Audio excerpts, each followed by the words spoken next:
होनी थी बैठक, फिर मई के आखिरी सप्ताह में होनी थी, फिर जून 12 को होनी थी।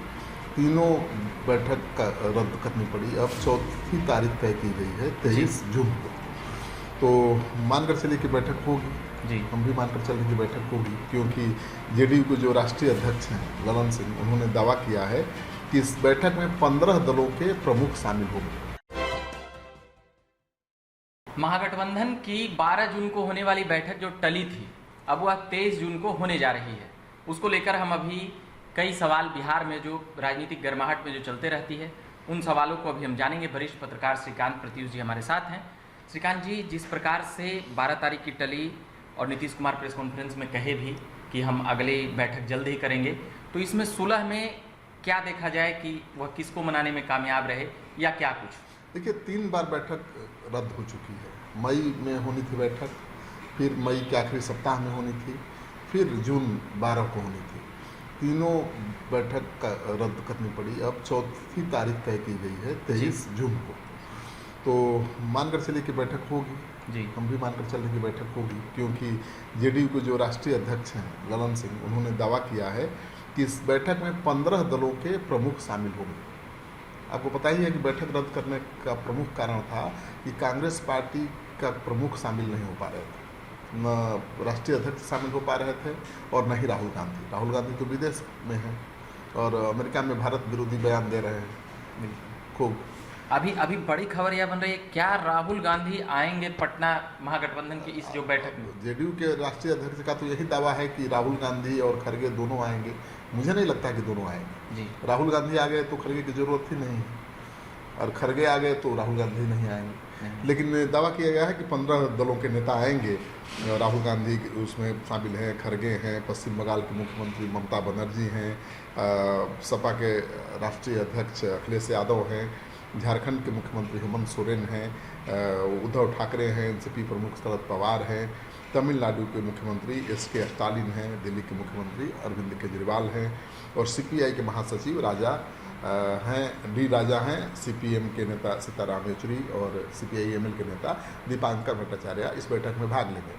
अगर 15 दलों के इतने बड़े नेता पटना में हो रही बैठक में भाग लेते हैं तो बहुत बड़ा संदेश जाएगा, इसमें सबकी कोई गुंजाइश नहीं है। लेकिन मुझे नहीं लगता है कि इन 15 में से 10 नेता भी भाग ले पाएंगे, और ले लेते हैं तब तो बहुत बड़ी सफलता बनी जाएगी। बड़ी बात यह है कि जो महागठबंधन में जब नेता लोग साथ आते हैं तो एक जो प्रधानमंत्री का जो कुर्सी है या प्रधानमंत्री के पद पर जब बात आती है तो वहाँ पर ही थोड़ा सा कह सकते हैं कि असमंजस नहीं, वहाँ पर काफ़ी द्वंद्व हो जाता है। कांग्रेस के सामने ये विकट स्थिति हो जाती है क्योंकि उसके पास 20% देश भर में वोट है और बीजेपी से कह सकते हैं कि सेकंड पर। तो कहीं ना कहीं जो अगला जो नेतृत्व है, या ममता बनर्जी का हो, नीतीश कुमार का हो, अरविंद या किसी भी नेता का, वो वहाँ पर कांग्रेस लगता है फंसती हुई दिखती है। नीतीश कुमार को ये पता है कि कांग्रेस पार्टी बहुत आसानी से किसी मुख्यमंत्री को या दूसरे क्षेत्रीय दलों के नेता को प्रधानमंत्री पद का उम्मीदवार नहीं मानेगी जी, ये पता है। और शायद यही वजह है कि वो बार बार शुरू से ही कहते रहे हैं कि वो पीएम पद के दावेदार नहीं है। नीतीश कुमार तो चाहते हैं कि पहले विपक्ष एकजुट हो जाए, विपक्ष गोलबंद हो जाए, एक साथ बीजेपी के खिलाफ लड़े। अगर ये जीतेंगे तब न सवाल उठेगा कि कौन बनेगा, अनार के लिए लड़ाई होगी। हाँ, जीतने के बाद लड़ाई शुरू होगी ना कि कौन बनेगा।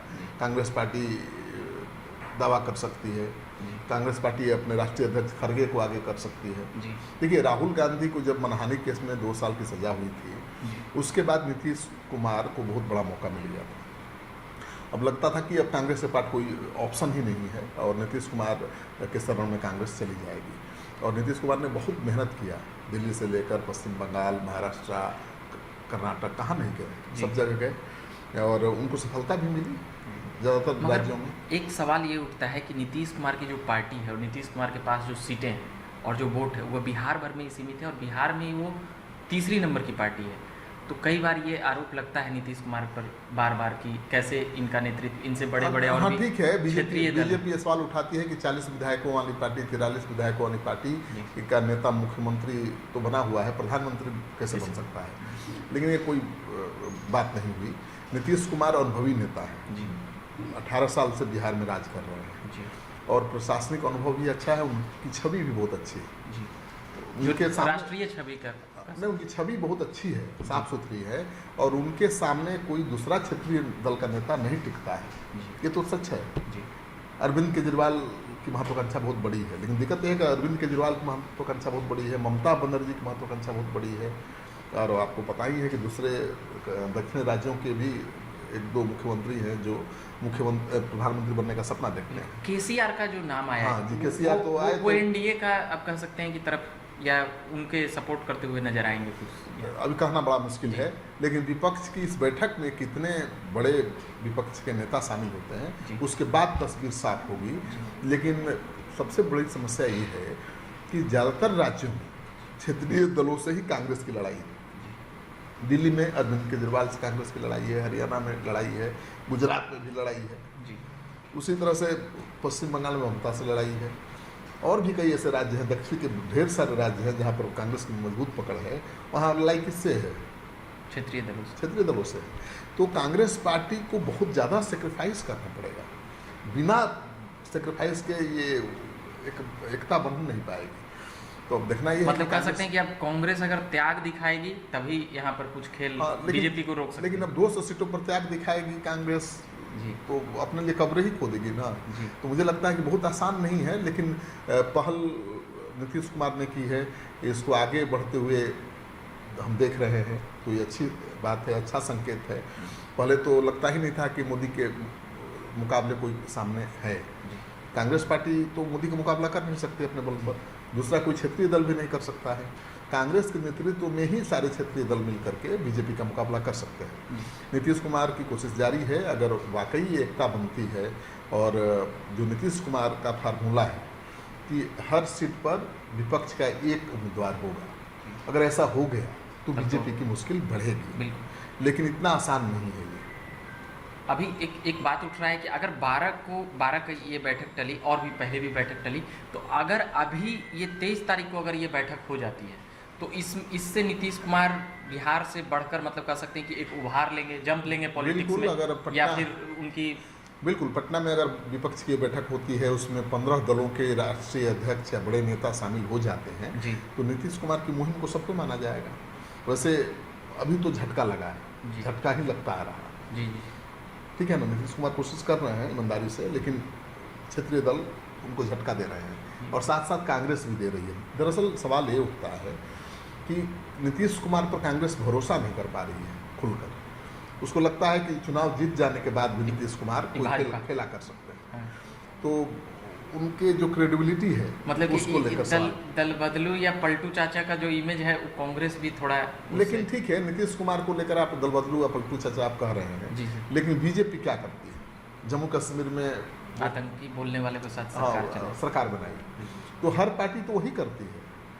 राजनीति में तो अब देखिए, पहले नीति की राजनीति होती थी, अब राज की नीति होती है, मतलब राज कैसे मिले इस नीति पर सारे दल काम करते हैं। अब नीति पर चल करके राज तो मिलेगा नहीं। पर भाजपा प्रेस कॉन्फ्रेंस में पलटू कुमार का या पलटू का चाचा, पलटू चाचा तो तेजस्वी यादव भी कहते थे जी, और आज उन्हीं के साथ सरकार चला रहे हैं जी।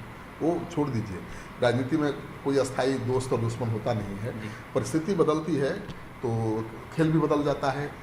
देवगौड़ा ने तो सवाल उठाया है विपक्षी एकता पर, उन्होंने कहा कि विपक्ष की एकता कैसे बनेगी? कौन ऐसा दल है देश का, कोई भी दल बता दीजिए जिसका नाम जो बीजेपी से कभी नहीं जुड़ा हुआ हो या नहीं जुड़ा है। सभी कभी न कभी, उन्होंने विपक्षी कांग्रेस छोड़कर तो सभी सारे दल जुड़े हुए हैं, तो कब कौन दल बीजेपी के साथ जाएगा ये कहना मुश्किल है। केवल नीतीश कुमार को ही ये कहना कि उनकी क्रेडिबिलिटी जीरो है ये ठीक नहीं होगा, क्योंकि उनकी छवि तो साफ सुथरी नेता की है। बिल्कुल, जो भाजपा के नेता आज बोल रहे हैं साल भर पहले उन्हीं के साथ सरकार चला रहे हैं, बिहार को बदल के दिखाया है, ऐसा थोड़ा है। बिहार में बहुत काम किया है जी। बिहार जो आज है वही बिहार था 15 साल पहले, तो बिहार को बदला है उन्होंने। उनकी छवि राष्ट्रीय स्तर पर बहुत साफ सुथरी है, और चुनाव जीतने के बाद उनके नाम पर सहमति बन सकती है, लेकिन कांग्रेस चाहेगी तब। हो सकता है कांग्रेस खेला कर दे, जैसा कि चर्चा है कि वो खरगे को आगे कर देगी। राहुल गांधी तो ठीक है चुनाव नहीं लड़ सकते हैं, प्रधानमंत्री नहीं बन सकते हैं, लेकिन खरगे हैं उसके पास, और कांग्रेस को तो चलाना है किसी को आगे रख के। मतलब कि ये कांग्रेस और नीतीश कुमार की लड़ाई अब मतलब बाद में या पहले से ही देखने सुनने के लिए मिली? इंतजार करिए, अभी ये बैठक होगी, बैठक में क्या तस्वीर उभर कर सामने आती है, उसके बाद ही कुछ कहा जा सकेगा कि विपक्ष की एकता की जो मुहिम है नीतीश कुमार की, वो किस हद तक कामयाब होगी। चलिए, तो ये बात कर रहे थे हम वरिष्ठ पत्रकार श्रीकांत पृथ्वी जी से, समझ रहे थे जो पटना में महागठबंधन की जो बैठक होने जा रही है उसको लेकर। बाकी मेरा नाम रविकांत हुआ, धन्यवाद।